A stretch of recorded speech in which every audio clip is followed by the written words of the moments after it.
Kitab Kejadian pasal 31. Kedengaranlah kepada Yakub, anak-anak Laban berkata demikian, Yakub telah mengambil segala harta milik ayah kita, dan dari harta itulah ia membangun segala kekayaannya. Lagi kelihatan kepada Yakub dari muka Laban bahwa Laban tidak lagi seperti yang sudah-sudah kepadanya. Lalu berfirmanlah Tuhan kepada Yakub, pulanglah ke negeri nenek moyangmu dan kepada kaummu, dan aku akan menyertai engkau. Sesudah itu Yakub menyuruh memanggil Rahel dan Lea untuk datang ke padang, ke tempat kambing dombanya. Lalu ia berkata kepada mereka, telah kulihat dari muka ayahmu bahwa ia tidak lagi seperti yang sudah-sudah kepadaku, tetapi Allah ayahku menyertai aku. Juga kamu sendiri tahu bahwa aku telah bekerja sekuat-kuatku pada ayahmu, tetapi ayahmu telah berlaku curang kepadaku dan telah 10 kali mengubah upahku, tetapi Allah tidak membiarkan dia berbuat jahat kepadaku. Apabila ia berkata, yang berbintik-bintiklah akan menjadi upahmu, maka segala kambing domba itu beroleh anak yang berbintik-bintik.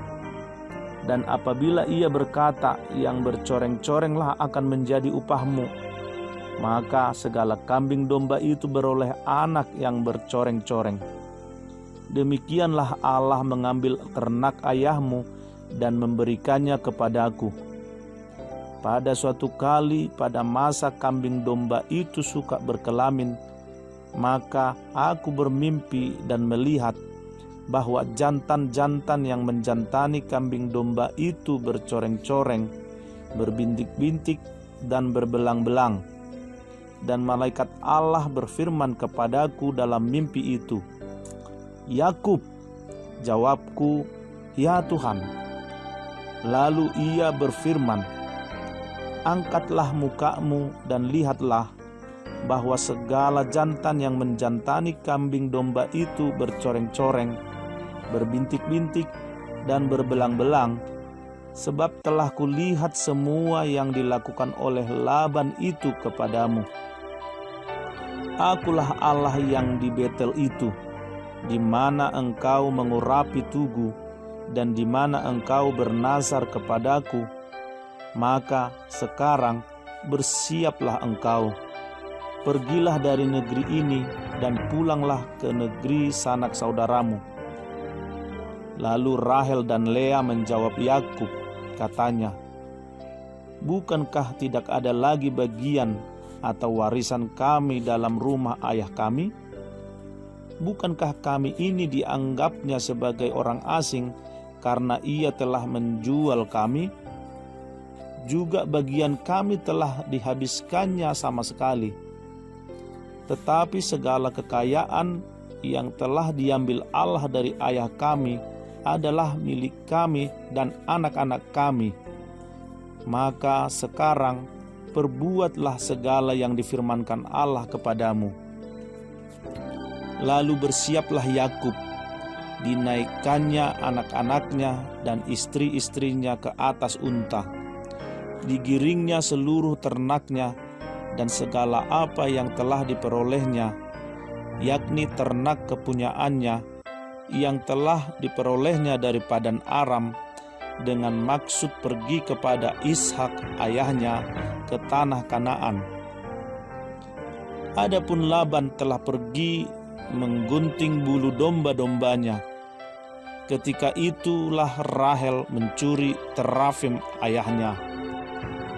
Dan Yakub mengakali Laban, orang Aram itu, dengan tidak memberitahukan kepadanya bahwa ia mau lari. Demikianlah ia lari dengan segala harta miliknya. Ia berangkat menyeberangi sungai Efrat dan berjalan menuju pegunungan Gilead. Ketika pada hari ketiga dikabarkan kepada Laban bahwa Yakub telah lari, dibawanyalah sanak saudaranya bersama-sama. dikejarnya Yakub 7 hari perjalanan jauhnya. Lalu ia dapat menyusulnya di pegunungan Gilead. Pada waktu malam datanglah Allah dalam suatu mimpi kepada Laban, orang Aram itu, serta berfirman kepadanya, "Jagalah baik-baik, supaya engkau jangan mengatai Yakub dengan sepatah kata pun." Ketika Laban sampai kepada Yakub, Yakub telah memasang kemahnya di pegunungan. Juga Laban dengan sanak saudaranya telah memasang kemahnya di pegunungan Gilead. Berkatalah Laban kepada Yakub, "Apakah yang kau perbuat ini? Maka engkau mengakali aku dan mengangkut anak-anakku perempuan sebagai orang tawanan? Mengapa engkau lari diam-diam dan mengakali aku? Mengapa engkau tidak memberitahu kepadaku, supaya aku menghantarkan engkau dengan sukacita dan nyanyian dengan rebana dan kecapi? Lagi pula engkau tidak memberikan aku kesempatan untuk mencium cucu-cucuku laki-laki dan anak-anakku perempuan. Memang bodoh perbuatanmu itu. Aku ini berkuasa untuk berbuat jahat kepadamu, tetapi Allah ayahmu telah berfirman kepadaku tadi malam, jagalah baik-baik, jangan engkau mengatai Yakub dengan sepatah kata pun. Maka sekarang, kalau memang engkau harus pergi semata-mata karena sangat rindu ke rumah ayahmu, mengapa engkau mencuri dewa-dewaku?" Lalu Yakub menjawab Laban, "Aku takut karena pikirku, jangan-jangan engkau merampas anak-anakmu itu daripadaku. Tetapi pada siapa engkau menemui dewa-dewamu itu, janganlah ia hidup lagi. Periksalah di depan saudara-saudara kita segala barang yang ada padaku dan ambillah barangmu." Sebab Yakub tidak tahu bahwa Rahel yang mencuri terafim itu. Lalu masuklah Laban ke dalam kemah Yakub dan ke dalam kemah Lea dan ke dalam kemah kedua budak perempuan itu, tetapi terafim itu tidak ditemuinya. Setelah keluar dari kemah Lea, ia masuk ke dalam kemah Rahel.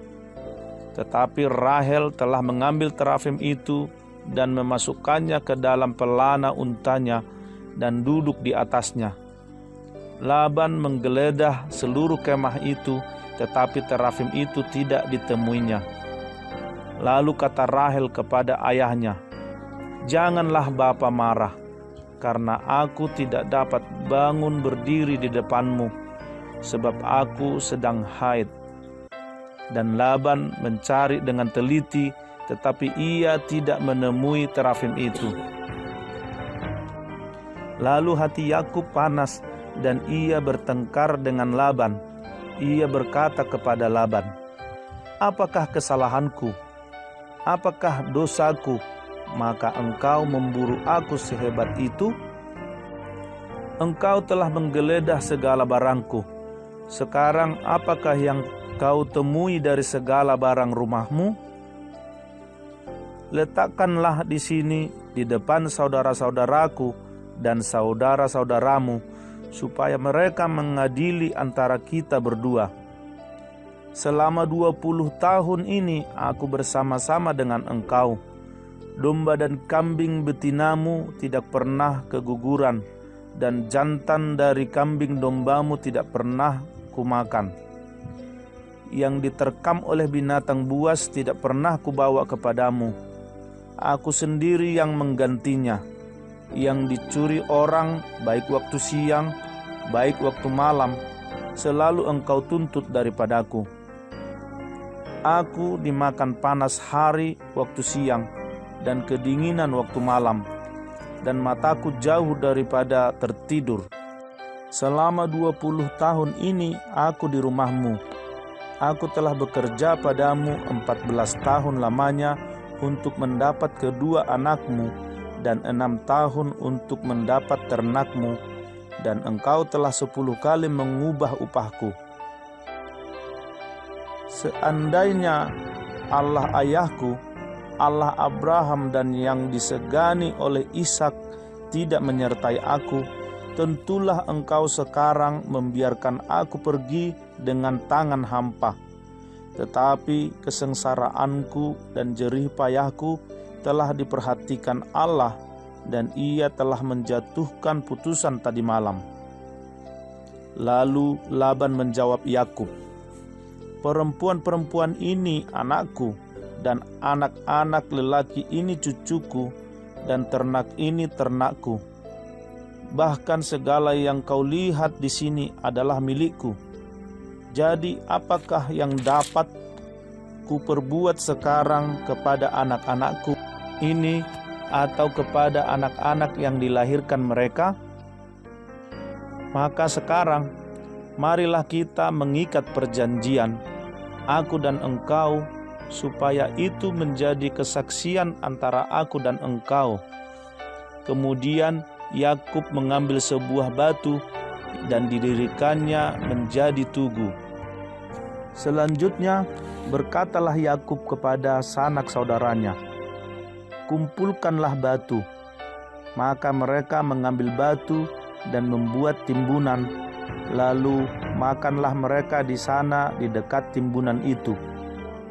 Laban menamai timbunan batu itu Yugar Sahaduta, tetapi Yakub menamainya Galet. Lalu kata Laban, timbunan batu inilah pada hari ini menjadi kesaksian antara aku dan engkau. Itulah sebabnya timbunan itu dinamainya Galet, dan juga Mizpah, sebab katanya, Tuhan kiranya berjaga-jaga antara aku dan engkau apabila kita berjauhan. Jika engkau mengaibkan anak-anakku, dan jika engkau mengambil istri lain di samping anak-anakku itu, ingatlah, walaupun tidak ada orang dekat kita, Allah juga yang menjadi saksi antara aku dan engkau. Selanjutnya kata Laban kepada Yakub, inilah timbunan batu, dan inilah tugu yang kudirikan antara aku dan engkau. Timbunan batu dan tugu inilah menjadi kesaksian bahwa aku tidak akan melewati timbunan batu ini mendapatkan engkau, dan bahwa engkau pun tidak akan melewati timbunan batu dan tugu ini mendapatkan aku dengan berniat jahat. Allah Abraham dan Allah Nahor, Allah ayah mereka, kiranya menjadi hakim antara kita. Lalu Yakub bersumpah demi yang disegani oleh Ishak ayahnya, dan Yakub mempersembahkan korban sembelihan di gunung itu. Ia mengundang makan sanak saudaranya, lalu mereka makan serta bermalam di gunung itu. Keesokan harinya pagi-pagi, Laban mencium cucu-cucunya dan anak-anaknya serta memberkati mereka. Kemudian pulanglah Laban kembali ke tempat tinggalnya.